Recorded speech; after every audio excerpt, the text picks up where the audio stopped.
You in the brig for what you've done, but I won't do it. Talking Dicks comedy podcast with the spinoff of the web series The Two Dicks, which is on YouTube, other places too. And I'm Al Romas. I'm on the Adventure of the Seas cruise ship sitting in Cozumel on the ship. Yes, that's right. And that is El Ducharme. He's in Studio City, California. He looks like he might be stroking out right now. I don't know what's happening there. Are you okay, Alfred? Is it a long weekend in Vegas? Still recovering? Speaking of stroking out, how's it going in that cabin without any ladies? It's how's it going? It's almost 3 months. That's how it's you can't even get a hooker. You can't the ratio of men to women on I go board. Down to the what do you got? A message coming in? Yeah. I go down to the crew area and go down there sometimes. No, there's nothing down there. Yeah, isn't it like 3 men to 1 woman? So they're like, you're the guest entertainer, mofo. You're not getting our pussy. No, it's you get the look. You know the look when you go in the crew bar. You know what I mean? It's the look of you don't work, you make a lot more money than us. Fuck you. Get your beer and go sit in the corner. It's like Braveheart. It's like Braveheart. They're like Braveheart. They can take our women, but they can't take what is it? What was the line from Braveheart? I don't know. Insert here. I saw it once in the theater. So I'm not a Braveheart aficionado. Can't pull the lines like that. But anyway, let's get back. Vegas. You were there last July 4th weekend. I was the second and third at the Cosmopolitan of Las Vegas. I was the feature act for Bill Burr, and we had the very funny and talented Mr. Rick D'Elia hosted the event. And Rick is a pro. You stick him in the hosting slot, and he just right out of the gate laughs, boom, and then he just moves it along nicely, setting it up for me. And then I went up and just went. And just got a nice little. How much? You don't want to hit a grand slam before your boss. You want to either get on base or home run's fine. So I had an infield home run. And, in the park home run. Yeah, in the park. Yes, I'm sorry. I said infield home run. What did I say? I'm so burnt. I don't know what you said. I was going to let it go, but it was it's too horrible. It's important. I had to hit it. It's too horrible. In the field home run or something. It was just. I don't know. I'm thinking a little league. Awful. I'm thinking a little league. It stunk. I couldn't let that pass. All right, I'll fix it in editing. And in the park homer. And then Ricky went up and put a couple on base, and the slugger. The stage destroyer went up there and knocked a couple of them out of the park for grand slams. Beauty. How much time did you? What do you do in the feature spot there? It varies, but depending on the delay, 15 minutes. But there was. I know one show I did 12. We started very late, and the reason for that is a couple of reasons.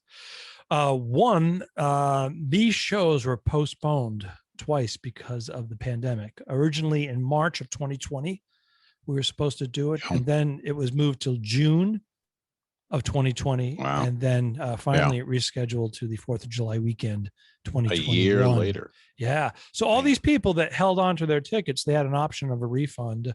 Most of them, a majority of them, held them because it's a sold out situation. It's a hard ticket to come by. Mm-hmm.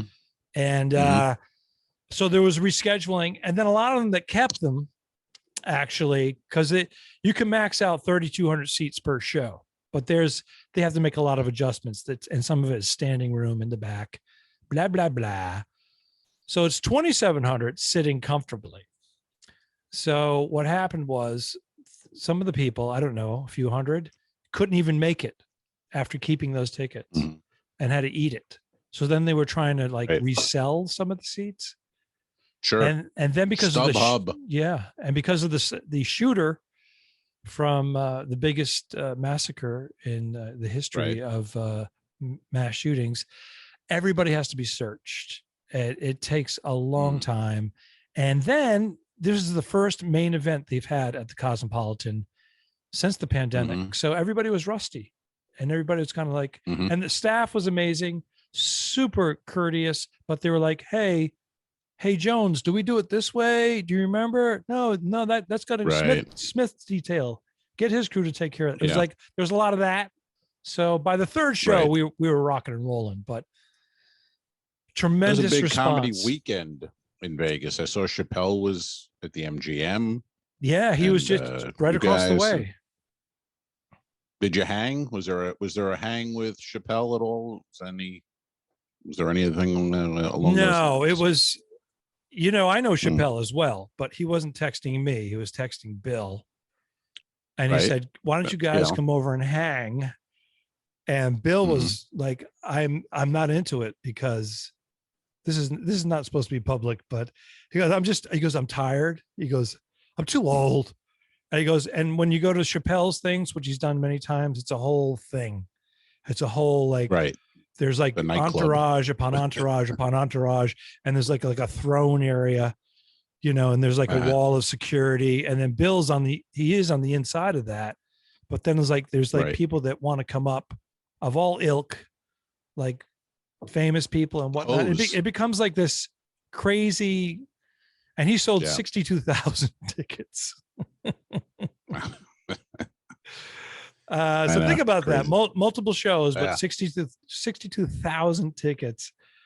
And then there's this after party and he's holding court and everybody wants to be a piece of it. I get it. I was just going to ask him, but I completely I said, Bill, let's go. I said, I'll be your wingman. He goes, because we had he had his little entourage. Plus he said that we weren't a part of the entourage. We were part of the comedy Old Boston thing. He said, he goes, you're not the entourage. You guys are the core. The entourage is the peripheral. So we got up, we got it down from like 12 or even 15 down to, there was like 6 of us at the end of the night smoking cigars up on the balcony. He goes, this is my speed. This is my speed. And I get it though. All his people wanted him to go to Chappelle. He's like, sure. But he goes, I'm fried. No, I had to work on this hour. I got to focus. Because he was still hammering out stuff. He did an hour and 20 on the first show. And then he tightened it up and he got it down to like an hour and 5, hour and 10 for the next shows. And that last show he was tight, man. Wow. I mean, he was killing it anyways, but to his standards, he wanted to get it polished. And it was a walk in the park for me. I just had to pick and choose which 15 minutes I wanted to, when you do a thing like that now, Bill, so the audience is F is for family. They're probably all fans of it. Most of them are fans. So they know who your voice, they know that whole thing. I had a thought about this, when you do your bit with the voice, do you do it as you always did, just as that bit, or do you set it up saying I'm Anthony, or this is the voice of Anthony, or some kind of bit, change it? Or do you just do it like you normally did even before F is for family? You know what I'm saying? Since the audience now knows you're the guy. Yes. Yeah, because when I do my shows, it's only like, I'm lucky to get a handful of people that know what it is. Right. I remember you used to open with it, I think, when we worked together. You would open with it, but I'm saying, like, when you do it now, do you acknowledge it or do you do it as a bit? Well, Rick did it in my intro. He said, him, as you recognize his voice from F is for Family as the Anthony Monfiglio, put your hands together. Right. Blah, blah, blah. So it's all set up. So the first show, I didn't close with it. I stuck it in the middle because I was feeling it out. And I go, and after I did it, and then the big wave of response got to close beyond the bit. I'm like, I go, oh, so you guys know what I'm doing there, right? And they're like, Anthony. I'm like, okay, cool. I go, so then for the next 2 shows, I used it to actually close my set. And sure. And I came off stage, and Bill goes, "Oh my God, they're responding to that thing. Did you hear them?" I go, "Yeah, I was right there, Bill." Yeah, I heard him. So, and he gave me a shout out on the podcast about it, and he goes, "It's so surreal to, that's from the show, and then he goes, but it's from his act, but then to put it in this context and the audience responding and then he plugged to it. our appearance. Then he plugged his appearance on our podcast, right? Did he do that? No? Oh, whatever.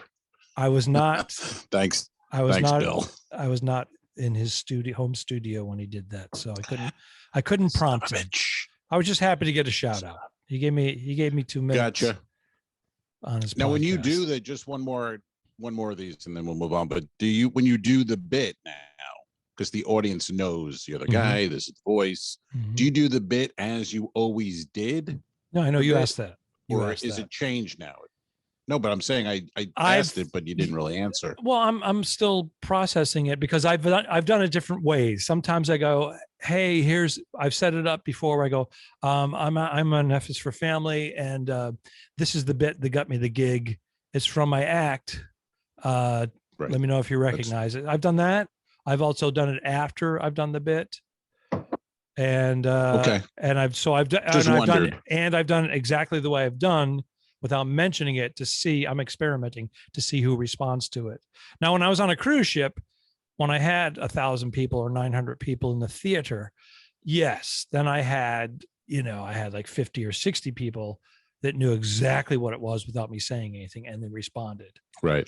Gotcha. And then if I did mention it a little bit, the response would be, maybe I'd get like 75 or 80 people. I don't know. I'm just throwing out numbers, but definitely 2,700 people. Yeah. Hundreds and hundreds of them knew exactly what it was, and it was phenomenal. Well, especially at his show. I mean, it was like I had to wait. Yeah, that's awesome. Yeah, it was pretty good. Awesome. And Vegas back to normal, full. Did you go out on the strip and just wander around and go, Jesus, I did not venture out. It was 102 degrees. We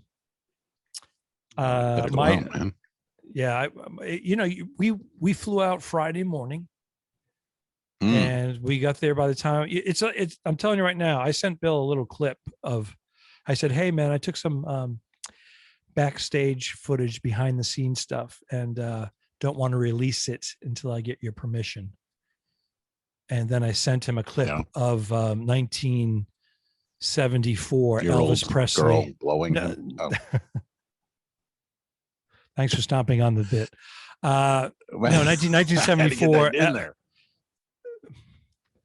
Fat Elvis. Remember Fat Elvis? He was huge. It may have been 72, like 72 Hilton in Vegas. Yeah. Elvis backstage, behind the scenes, going through all the tunnels, out of the elevators, going through all the by the cooks and the janitors and the luggage. Sure. We did the exact same thing at the Cosmopolitan. Right. It was exactly the same. So the beginning of the clip, it shows an elevator. It's a little grainy. And the white balance is messed up, so it looks like it's going to be us coming out of the elevator. It just opens up, and it's Elvis in his blue velvet head to toe with the big collar, and he fucking loved that shit. That was hysterical. Very good. Yeah, pretty cool, man. Pretty cool situation. Lots of accolades, lots of messages, lots of bookers responding finally to my emails and texts. There was a couple of bookers were there, and looks like I'm in the lineup of some clubs that I've been cool, buzzing about. So it's amazing what it takes, after 30 years in the business, you do a show and then like, oh yeah, that guy's funny. And bookers think they have a steel trap mind and they're going to remember shit, Please. It's like, definitely get you in there. Remember this one? Yeah. I don't have my book with me. Give me a call Monday. Yes. Call me Monday between 11 and 1 and call. Thank you for calling Creative Comedy Artist. We're so busy right now. Please leave your message at the tone. Boop, mailbox is full. Yep. Exactly. Yeah. Or fax your avails every Monday at night. Fax my avails. For what? It goes over, then that paper goes over the fax machine onto the floor and just lays there. A pile. Dirt. Yeah. Near the old headshots that everybody had to send in. Make sure you send 5 new headshots or you'll be docked $50 if we have to use an old headshot. Anything to get more fucking money. New ones already. Yeah. Oh, dude, I've sent. By the way, go ahead. No, I've sent all that stuff. I've sent posters for, especially in colleges, headshots, everything. And I get there and I see it on the desk of the student activities coordinator. Yeah. They've had it for a month. I FedExed it. I spent $15 to get it to them. Ugh. It doesn't matter. Bookers, they're all the same person. It's all the same. Whatever they get it, and then they forget about it. Hey, just to throw one your way here, on the last podcast, you had been mentioning that Mark Twain used to go to Bermuda for his health when he was older. I said no. You were correct, sir. I got to give you that. You are correct. Oh my God! In fact, I know it pains me. It's killing you. It's killing you. You could have let it ride. But you could have let it ride. But it bothered me that because I was like, no, and you were like, yeah. I go, no, but yes, it's actually. By the way, I'm done with my Twain. I can't even fucking hear his name right now. I'm so sick of him. But I watched too much and read too much. But anyway, it wasn't in the doc. But then there was another thing I was reading, and it's about his trips to Bermuda, and I'm like, holy shit, motherfucker was right. I gotta correct this. And I believe he actually he had written something, one of his last pieces while he was there, if I'm not mistaken. But I'm not going to have you. He got one of his last pieces there. You're right. Little Bermuda boy. Ducharme was right. Two of these. I know. It was painful. But what wasn't painful was Tampa Bay last night. Back to back. Stanley Cup. Holy shit, dude. I know it was an abbreviated season and they had all the teams had to deal with the pandemic and name drop. As Bill Burr said, almost every game was like a finals game because of the way that the schedule was rescheduled, the interleague stuff and whatnot. It was still pretty exciting. Almost a year. The Lightning played because they won it last year. Uh-huh. Barely had any time off and then started and then went through all into July. Phenomenal. They've been just playing hockey for almost a year and back to back. After, look what happened. Brady comes to town and Lightning win. The Bucks win. The Lightning win. I hope this changes. I hope it changes it for Tampa just because they deserve it. The town deserves it. They got to make it a little bit more. It's going to be more of a destination, though. They got to do some tweaking because there's so much there. I hope it doesn't. I like it the way I liked it 10 years ago. Now it's even bigger and busier and traffic. But can you imagine if this was New York or LA and their hockey team won back-to-back cups, the football team won the Super Bowl, and the baseball team was in the World Series? Yeah. They would never shut up. You would just hear it. And I'm from New York, and it was just too much, though. Whereas Tampa, everyone's like, we're just kind of taking it in stride now. It's like, it's great. Another champion. It's like, no, this doesn't happen. This shit does not happen. And this team, even the coach last night was interviewed, and he said, it was great because it's probably not going to be able to stay together with the salary cap and all these things. Right. This is probably the last for this team. A lot of these guys. It's the second time a team has won back-to-back since they did the expansion and salary cap in 2005, 2006 season. I think the Penguins maybe, but it was. I don't know when that was. It was a long. It was 2005, 2006 season. Amazing. Well, amazing. You know what? I'm not sure. I'm not sure of the year actually. That's when the salary. But all those teams and to win back to back, it's really amazing because look at football. It's so difficult. Well, generally when you win, the Patriots, the last one, but when you win, most times the team doesn't even make the playoffs the next year. Nope. Too many injuries. That hangover. Yeah. It just doesn't happen, and then everybody gives them, you get that year off. Like the fans are like, we won it last year. Those athletes are so exhausted. Their bodies take so long to get to that peak. Especially hockey. It's insane though. It's brutal. What they go through. Like football's once a week. It's hard, but you do have it's once a week with a week off during the season. Hockey's almost every night. Yeah. Basketball too. I know, but the injuries in hockey are just, they're fucking horrible. And these guys come right back on the ice. They knock their teeth out. They don't give a shit. Broken right nose, back, collarbone, cracked ribs. They're huge guys. Most of them are huge, and then they're on skates, and the inertia of those bodies going boom. Yeah. They padded up, yes, but it's no less than football, if not more. It's like it's like a car. It's like two cars because of the speed. Yeah, and you're right about the height. It's amazing, when you see them around town. And a couple of them, they go to Davidoff, they hang out. They're so fucking big.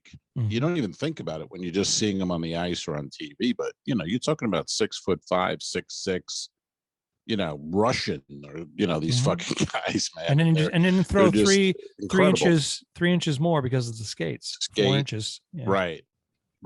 Yeah, and then speed, then hit the fucking, the boards, and it's pretty amazing. But yeah, so we Stanley Cup congratulations again. Thank you, sir. And the Buccaneers and Brady, they talked to him, and he goes, "Well, he didn't really throw it out there like that, but he said there's only one thing I haven't done, really, is go 20-0."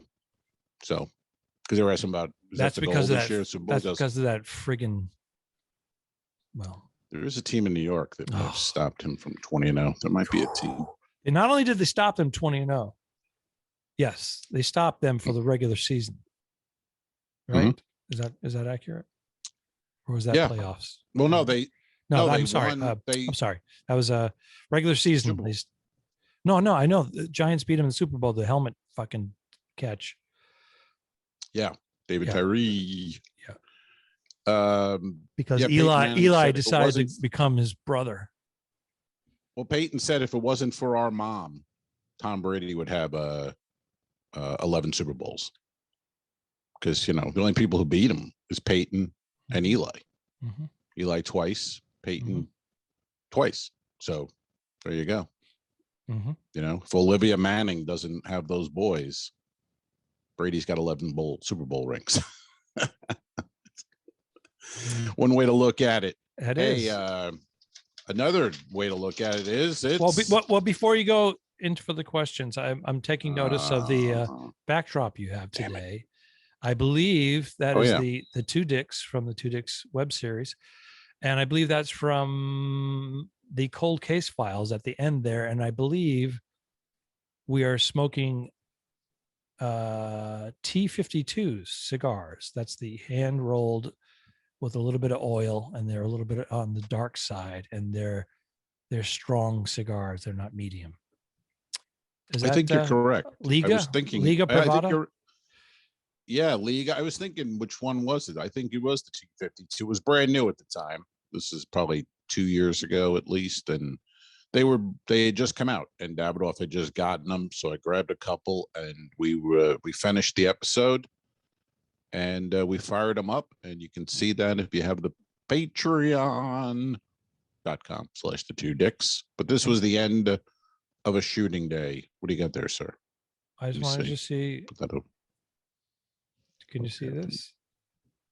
It looks like I'm seeing some Julius Caesar. Yeah, and the diamond and a black diamondback. Yeah, a little gift set, a little royal gift set. Nice.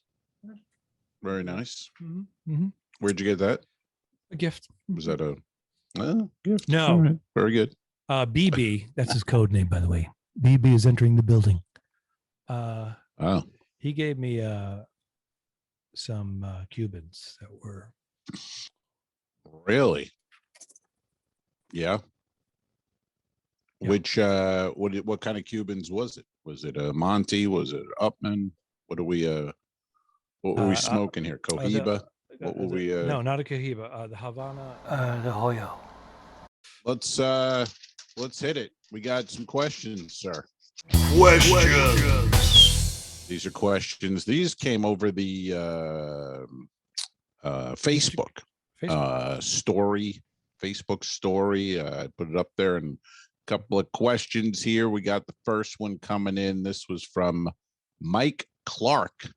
Mike Clark from Giggles in Boston. Okay, because there's two Mike Clarks, so make sure you get the right one. This is the right one. He wrote, "When are the Dicks coming to Boston?" So I assume that's the right Mike Clark. That is up to C-Dick. C-Dick has to, that's S-E-A, Dick. C-Dick has to let us know, is this going to be a holiday thing that you can like swing up there just before the holidays and then go visit your family in Maryland? That's up to Al Romas. C-Dick, me? My C-Dick? I'm C-Dick? You're at C. Yeah, C-Dick. Oh, I got you. S-E-A. Yeah, spelled it out and everything, and you still couldn't grab it. You couldn't pull it. I'd love to go back. Just depend. Yeah, I mean, probably 2022. You know, maybe early, even though the weather will be gross. But we were up there when the weather was pretty. Wasn't snowing, but it was cold. It was pretty damn brutally cold. Yeah. Yeah. So, you know, let's get one on. Let's get one on the books. You know what we should do? Let's do it. I know he wants to have us together, but if he makes it a 2Ds, the Talking Dicks or the Two Dicks night, you know, special event, go all out. We do the same thing. We show a couple of episodes, blah blah blah. We can work together, or I could work down the road there at the Kowloon or Laugh Boston or somewhere else, and then meet up. Because financially, Michael, right? Financially, it's a financial situation. Yeah, and we got to, you know, I have family and friends there, so it's always, I'm going to go a couple of times a year, anyways. But Al, this is a whole thing. He's got to fly in. Yeah, you know, got to fly in, man. No, yeah, that sounds good. I like both those ideas, and we will get with Mike, and we'll make it happen, and we'll bring the Dicks back to Boston. It'll be about time. It'll be about 2 years if we're back, say spring-ish. I'm thinking 2022. I'm thinking 2.5. Could it be more? Because of the pandemic. And maybe, and we'll maybe put together a script and do some filming and get some of the Boston I would love comedians to get involved. I would love to get Lenny and Mike in, but they canceled on us last time. They were supposed to be last time, and they kind of talked us Mike over, was so like, we'll see what happens. We'll be there. Mike was like, we'll be there. I go, dude, you're not going to be there. They were shooting a movie, like a real movie. We're shooting a web series, and Mike's promising me, no, we're going to be done by such and such. I'm like, dude, shoots, if they say 5 hours, it's 8. Yeah. It's 9 hours. Yeah. It always goes over. But mm-hmm. You know, yeah, it all worked out. But it all worked great out to get Mike and Lenny. We ended up getting Artie and Johnny. Artie Januario. They were great. And Johnny Peasy. And Frank. And Frank Santarelli. Oh my goodness. And, I mean, Frank was huge. Yeah, they were all great. Great. They, like I said, that was the funniest part to me was Johnny Peasy like learned the script, like really learned it. And then the first day we film, and he's doing this monologue at me, and I have no idea what my lines are because we've never done a script before. We just ad lib. No, we talked about this before in the podcast. We do like Al and I do. I don't know what we do. Bullet points normally. We do bullet points, and then we riff, and then we say, "Oh, that sounded good. Do that again," and then we just like repetition, and eventually we get the take we want. And that usually ends up in the episode. But these guys, they were so prepared. They were all prepared. They were prepared. They were early. Was this professional? Frank showed up like an hour early and parked in front of the firehouse. He goes, I'm going over my lines. Yeah. Like, Jesus Christ. What lines? We have lines? Oh, this is. Frank may have been 2 hours early. Embarrassing. Actually. Yeah. And he was standing outside in the cold for a long time. What about doing here? What about Jim Manelli's hanging around? I know. Jim's trying to get on camera. We're like, get out of here. You're not on camera. You get out. We were so like, we don't know our shit, and everybody else is pro. And then Beckmeyer did not directed and shot the whole damn thing. John Beckmeyer. Yeah, no, it was great. And like I said, though, I didn't realize it till the moment he was like action, and Peasy knew all these lines, and he's looking at me, and I'm just thinking in my head, I go, I don't know what the next line is. I have no idea. I haven't looked at the script. This is not the way we do it. And it's the type of thing where you can't improvise because they have a cue that they've learned. No, So and they're like, what? No, that's not your line, Al. They're saying, Al, that's not your line. Right. And like Johnny and Artie were not in the they were not in the improv ad lib mode that day. They knew lines and they wanted the lines back to them. And again, we worked probably the night before, or we flew in, and we just don't work that way. But it was fine. It all worked out, and they were great. But it was just hilarious how prepared he was. I was like, damn. Taking this very seriously. Thank you. It was. We don't. It ends up being a 10, 12-hour shoot because we shot after we shot all their stuff first, and then we released them, and we shot some other stuff for us. But and then went to Giggles, and then did shows. 2 shows. It was it was cool. It was a good it was like at the Borgata, similar. That just was a month ago or so, because I got a bunch of Facebook memories of us on the boardwalk shooting with Bernie and in the hotel room, and so whatever that. I guess that was 2 years ago. What was that called? The 2 last dicks year was a wash. The title was "The 2 Dicks in the Woman." In the Woman. Yes. Very subtle. Get it? I tried to do that title the year before, or maybe even when we first started. And you went, no, that's a bit much. I have nieces. That's what you said to me. I have nieces. That's a bit much. And then like a year and a half later, you go, hey, how about the 2 dicks in the woman? I'm like, dude, I came up with the 2 dicks in the girl. Why is the impression of me always sounding like I'm about 85 and an old alcoholic or something? About 2 dicks in the woman. It's hyperbole. It's artistic license. Oh. It's me, my exaggeration. All right. Hey, one more quick question here. We got Scott Papacuri. Remember Scott? I do. Scott Papacuri? I do remember Scott. He was a comedian from Long Island, old buddy of mine. And you worked with him ever on the road? I've crossed paths with him a couple of times. Yeah. Yeah. He used to do he did the workout guy bit. Right. Oh yeah. What was the guy's name? Fucking Tony. Who's the guy? He had the mullet thing, and he used to kill. He used to kill. He used to have workout video. Tony. People. He was on the elliptical, and then I think a Geico commercial used him again just a few years ago as a throwback. Right, as a goof on him and the whole Tony Little, I believe. Wow, I have to edit that out. That's 20 minutes of you trying to get Little. Well, I was waiting for help. I was waiting for some help. Oh, I'm sorry. I let you down, partner. He's just sitting there like, huh? Anything? No? Okay. My algorithm is well, Scott's a big Yankee fan, and he wrote, will the Yankees make the playoffs? Will the Yankees make the playoffs? I'm going to go with a no. And that's not because I'm a Red Sox fan. They just won 3 in a row. Ooh. They just won 3 in a row. I know they're not good, but I think they will make the playoffs. Are they in last place? I think they will. No, they're in like 4th place. The Orioles have won like 3 games. They're in last place. Baltimore is, the worst team in baseball. So the Yankees will never be in last, but I think they will put it together, maybe make a trade for a pitcher. I don't think they'll go anywhere in the playoffs, but I think they'll make it. So I'm saying yes to making the playoffs. You want to make a wager on this? I don't feel that confident because Boston's in first. Tampa, of course, is always there. So, but I'll make a wager. What the hell? A stubby. I'll make a wager. A little one. A little stubby? A nub. A cigar. A cigar. Yeah. Okay. That was some sexual euphemism. Why? You always go blue, man. You always go blue.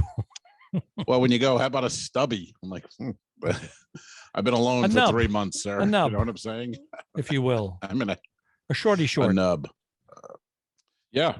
All right. A dog walk. A dog walk. So if the Yankees make the playoffs, you send me the stick. If the Yankees don't make the playoffs, I send you. Fair enough. Let's do that. I say yes. Alfredo says no. No Atabey, though. That's crazy. Right. Wow. What a great cigar. Okay. Yeah, it was a great cigar, and that's gonna be my cigar when I get home. When I finally get off the thing, back home, I'm walking into Davidoff, getting the Atabay cocktail, fire it up. That'll be like done, did it. You know what I'm saying? Yeah, after your 4-week extension for $100,000. Complete. There's no. I tell him, fuck off. There'll be no extension. Daddy goes home. October 21. Out of here. All right, sir. What do you think? Good? Covered all the bases. I think we got Vegas. I wrote some notes. Let's see. Mark Twain, yes. Vegas, Stanley Cup, and questions. Boom. Pow. Well done. The Talking Dicks became friends at a very young age, and the rest is history. I'm losing my mind. Patreon.com/The2Dicks, which is named after our web series. This is the Talking Dicks Comedy Podcast. Thanks for tuning in. What? Done. I didn't kill my wife. I don't care. We'll fix it in post, you son of a bitch. Okay, sure. All right.